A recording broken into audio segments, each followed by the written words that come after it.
저는 러프버러 대학교에서 2020년에 파운데이션을 마치고 21년에 스포츠 매니지먼트로 학부로 들어가서 현재는 군대를 전역해서 2024년에 복학을 준비하고 있는 학생 이재원이라고 합니다.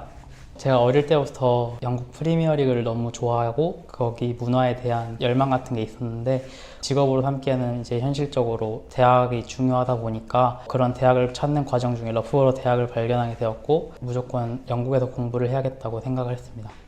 러프버러 파운데이션에서는 일단 영어를 가장 중점적으로 교수님들께서 알려주셨고 처음으로 그래서 에세이 관련된 거를 어떻게 쓰는지 배웠고 스터디 스킬이라고 하는 논문을 찾아보고 그런 논문을 어떻게 제 에세이에 인용하는지 세세한 과정들을 공부하는 시간이었고 저는 스포츠 매니지먼트를 학부에서 공부하고 싶어서 스포츠 파운데이션을 지원을 했는데 거기서 스포츠 사이언스랑 스포츠 매니지먼트를 둘 다 배워보면서 학부에서 어떤 걸 공부할지 결정해보는 좋은 시간이었습니다.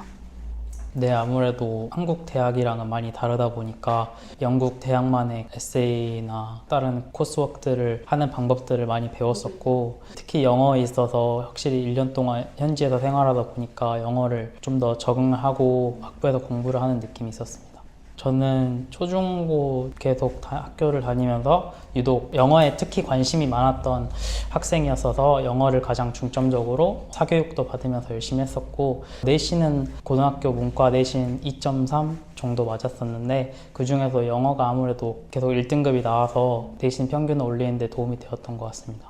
영국 교육은 흔히 말하는 주입식 교육이 아니라 실제로 저희가 만약에 스포츠라고 공부를 가정을 하면 스포츠 필드에 나가서 직접 코칭도 해보고 실무적인 그런 경험을 더 쌓게 하는 공부가 많았고 아무래도 러프버러는 시골이라고 하면 시골이어서 일단 영국 영어에 대해서 가장 적응을 먼저 하고 오는 걸 진짜 추천드리고 왜냐면 처음에 영국 영어 들었을 땐 되게 진짜 당황스럽고 너무 빠르다고 느껴졌기 때문에 영국 관련된 시리즈나 드라마 같은 거 많이 보고 왔으면 좋겠고 수학이나 이런 면에서는 한국 교육으로도 저는 충분했다고 생각했기 때문에 영어만 좀 중점적으로 공부하면 좋을 것 같습니다. 일단 학교 자체가 스포츠 세계 1위를 지금 8년 연속으로 하고 있는 걸 알고 있는데 확실히 스포츠만큼은 어떤 대학보다 시설도 잘 돼 있고 교육 수준도 엄청 높다는 걸 많이 느꼈습니다. 최근에 제가 있었을 때는 이제 맨시티 레전드 선수 마이카 리차즈 선수를 강연회로 초청해서 그 선수가 지금 스포츠 산업에서 일을 하고 있는데 스포츠 산업에서 실제로 일하고 있는 사람들의 의견을 들을 수 있어서 매우 동기부여도 됐고 어떻게 꿈을 설정해 나가야 되는지에 대한 도움을 받았던 것 같고 또 학교 스포츠 프로그램이 워낙 너무 잘 돼 있어서 선수 출신이 아닌 일반 학생들도 스포츠를 다 즐기는 그런 학교 분위기가 너무 스포츠적으로 잘 되어 있다는 느낌을 받았습니다.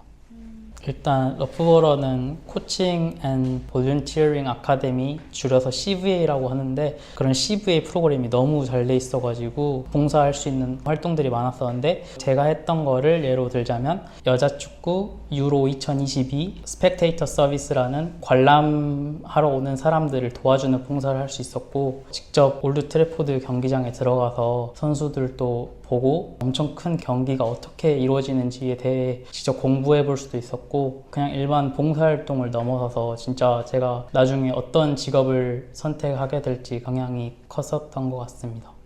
스포츠 매니지먼트 1학년은 제 가장 기억에 남는 거는 레저 마켓이라고 경제학 수업도 있었고 스포츠 마케팅, 스포츠 어카운팅, 스포츠 비즈니스 이런 스포츠 매니지먼트에 정말 특화된 일반 경영학과랑 비슷하지만 좀 더 스포츠에 세분화를 해서 공부를 배워볼 수 있었습니다. 저는 어카운팅이나 이런 것들은 70% 퍼스트 맞았었고 에세이에서 살짝 어려움을 느껴가지고 평균으로는 한 68% 정도? 그 정도 맞았던 것 같습니다. 네, 실제로 이제 수업을 진행하시는 렉처러들 보면은 피파나 저희가 흔히 할 수 있는 올림픽위원회, 맨체스터 시티 이런 팀에서 일단은 일했던 사람들이 저희를 가르쳐 주기 때문에 진짜 수업뿐만 아니라 진로 설계도 같이 해주시는 교수님들이 많았고 아무래도 학교 네임밸류가 있어서 그런지 좀 더 스포츠 관련된 큰 기업이나 어떤 스포츠 팀에 잘 가는 그런 경향을 보인 것 같고 저로 예를 들면 저는 2020년 6월에 도쿄 2020 올림픽 준비하는 팀이 러프버러에 있었는데 저도 학생 봉사자로 참여할 수 있어가지고 되게 좋은 경험을 했던 것 같습니다. 파운데이션은 아무래도 영어권 국가가 아닌 학생들이 확실히 많았고 제가 지금 기억하는 학생들은 이스라엘, 중국, 인도 학생들이 많았던 것 같습니다. 한국인은 저 포함 3명밖에 없었던 것 같습니다.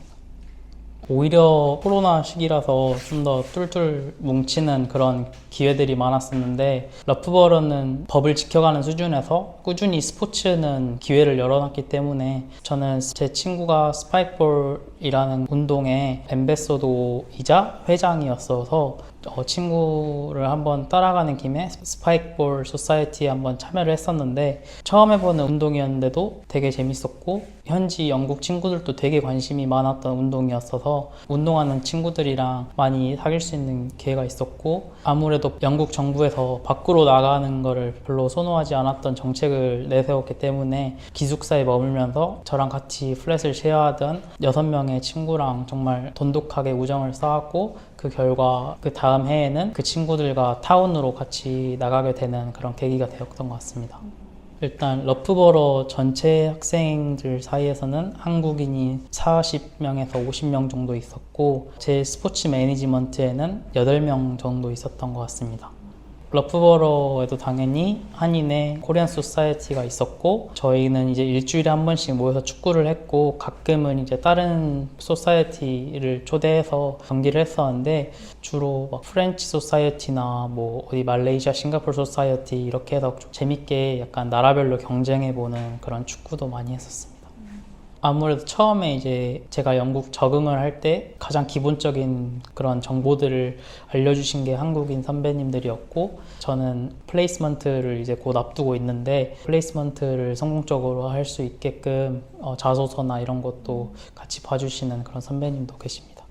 러프버러는 작은 도시 타운이라고 하는데 주변에 노팅엄이나 레스터 같은 큰 도시들이 있어서 생활하는 데는 전혀 문제가 없었고 지금 기준으로 노팅엄은 또 EPL에 있고 레스터도 곧 아마 EPL에 올라올 수 있는 상황이잖아요. 근데 도시 진짜 바로 주변에 잉글랜드 그 축구팀이 2개가 있는 게 쉬운 경우가 아니거든요. 그런 이점이 있는 것 같고 축구 경기를 좋아하는 사람들한테 또 주변에 이스트 미들랜드랑 버밍엄 공항도 있어가지고 해외여행 갈 때 되게 쉽게 갈 수 있습니다. 런던까지는 기차로 1시간에서 1시간 반 정도 걸렸던 것 같습니다. 그리고 제가 용돈을 한 400파운드에서 500파운드 정도 받았었는데 충분히 돈이 남는 경우였고 영국에도 대형마트 중에 종류가 많은데 돈을 많이 아끼고 싶으면 리들이나 알디 같은 곳에 가서 장을 보면 될 것 같고 이제 영국은 주로 교통수단비가 좀 나올 수 있기 때문에 저는 학교가 또 심지어 크니까 자전거가 중고로 100파운드면 사거든요. 자전거 타고 학교 다니면 되게 돈도 절약되고 운동도 되는 것 같아요. 사실 이제 학교 생활하면서 들어가는 돈은 많지 않고 저는 주로 여행 갈 때가 돈이 들었기 때문에 학교 생활에 그냥 충실히 공부하고 운동하고 하면 바람직한 삶을 살면 돈을 많이 아낄 수 있지 않을까 생각합니다. 저희 학교에 홀리웰 짐이랑 파워베이스 짐이 2개 있었는데 파워베이스 짐은 진짜 약간 올림픽 규격 느낌의 장비들도 많았고 수용 인원도 많은 그런 되게 좋은 짐이어서 저는 무조건 하루에 한 번은 수업 전이나 이후에 헬스장을 이용하려고 노력했고 또 저희 러프버러에는 수요일 날은 스포츠 데이라 해서 수업이 일찍 끝나서 모두가 스포츠에 참여할 수 있게끔 하는 프로그램이 있었고 제가 실제로 봉사했던 것들 중에 마이 라이프 스타일이라고 있었는데 그거는 이제 실제로 팀에 소속되어 있지 않거나 그냥 축구를 좋아하는데 실제로 할 기회가 없는 학생들한테 이제 신청을 해서 일주일에 4번 정도 축구를 찰 수 있게끔 하는 그런 좋은 프로그램도 있었습니다. 저는 크리스마스나 이스터에 이제 한국에 들어오는 게 너무 비용적으로나 시간적으로나 아깝다고 생각해서 또 그때가 시험 기간이라 공부와 같이 병행하면서 여행을 다니면 되겠다라고 생각해서 여행을 많이 갔었는데 일단은 영국의 최대 장점이 저희가 흔히 알고 있는 좋은 나라들과 되게 위치적으로 인접해서 싼 가격으로 휴가를 갔다 올 수 있었고 제가 기억나는 나라들로는 그리스, 포르투갈, 스페인, 스위스, 파리, 더블린 거기를 근데 2달 안에 7개, 8개를 갔어요. 엄청 많이 갔죠. 저는 군대에 간다고 그냥 학교 스포츠 학부에 말을 하니까 리브 오브 앱센스 이런 폼을 작성해서 내라. 작성하고 내니까 진짜 바로 그냥 군 유학 신청이 됐고, 복학은 카스 레터를 받아가지고 비자를 신청해서 다시 그냥 복학하면 되는, 플레이스먼트를 정말 하고 싶어서 일단 가서 CV나 커버 레터 같은 것도 한번 열심히 교수님이랑 상의해서 잘 써보고, 아무래도 군대에 있으면서 너무 러프버러에서의 인연이 그리웠기 때문에 저는 가서 어떤 일이든 포기하지 않고 열심히 할 생각입니다. 저는 마케팅을 주로 하고 싶어서, 저희가 흔히 하는 나이키나 아디다스 그런 글로벌 스포츠 브랜드의 마케터로 주로 활약하고 싶고, 기회가 된다면 이제 아시아 시장을 타겟하는 마케터가 되고 싶고, 또 최근에 제가 알아낸 거는 주로 팀마다 트래블 어시스턴트라고, 이제 그 팀들이 가끔 이벤트성으로 어디 나라에 와서 마케팅을 진행할 때 주로 주축이 되는 그런 사람이 저는 목표입니다. 최근에 맨시티나 아틀레티코 마드리드 같은 대형 팀들이 쿠팡 플레이를 통해서 한국에 왔었는데, 제가 졸업을 한 뒤에 그런 팀들에서 한국인 대표로 일할 수 있는 사람이 되고 싶습니다.